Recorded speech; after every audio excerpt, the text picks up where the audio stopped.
Bom dia! Que Deus te abençoe e que esse final de semana que está chegando seja um final de semana de alegria, de paz, de vitória para você e de prosperidade, a verdadeira, aquela que não se corrompe. Eu quero falar justamente sobre isso hoje, sobre corrupção. A gente se acostumou a resumir o termo corrupção àquilo envolvendo a área política, o espectro político, não é? Mas corrupção vai muito além disso. Me lembro de um livro de Oscar Wilde chamado O Retrato de Dorian Gray, que conta a história de um jovem chamado Dorian Gray, que chega na cidade, conhece um pintor, esse pintor se encanta com a beleza do rapaz e começa a retratá-lo em vários quadros. E um dos que ele retrata é uma pintura de corpo inteiro do Dorian Gray. Até o próprio Dorian Gray se admira naquela pintura ao ponto de querer trocar de lugar com ela. Ele não gostaria de envelhecer. Ele diz o seguinte: olha, essa pintura vai ficar eternamente desse jeito e eu vou envelhecer e vou perder a minha beleza. Quem dera eu continuasse como essa pintura e ela pudesse envelhecer no meu lugar. E é justamente isso que acontece no filme, ou no livro, também foi retratado em filme, não é? O livro declara justamente isso. A pintura, o quadro, começa a refletir o resultado da corrupção daquele homem chamado Dorian Gray. A pintura começa a refletir todas as consequências dos atos daquele rapaz.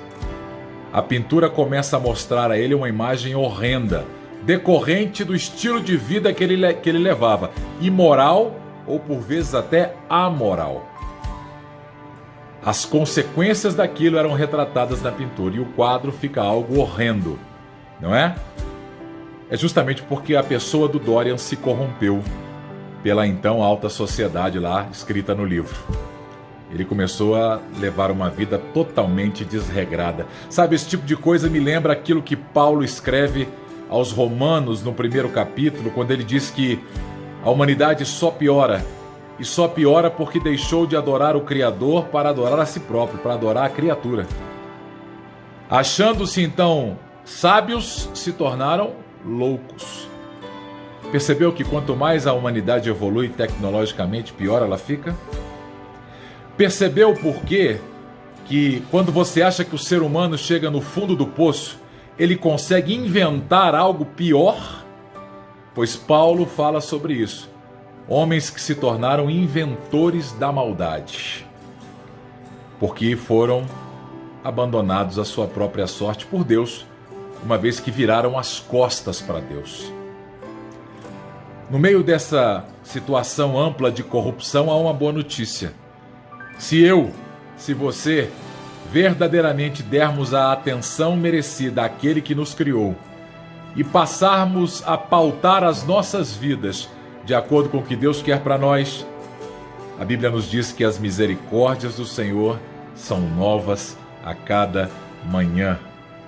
E elas podem me alcançar e te alcançar. Basta que nós possamos reconhecer quem é o Criador, adorar o Criador e viver para o Criador. Uma vida sem corrupção, uma vida que nos levará a uma consequência eterna de alegria, de paz diante da presença de Deus. O contrário pode ser uma vida de prazeres terrenos, mas de consequências eternas muito graves e de sofrimento e tormento. Pense nisso. Deus te abençoe.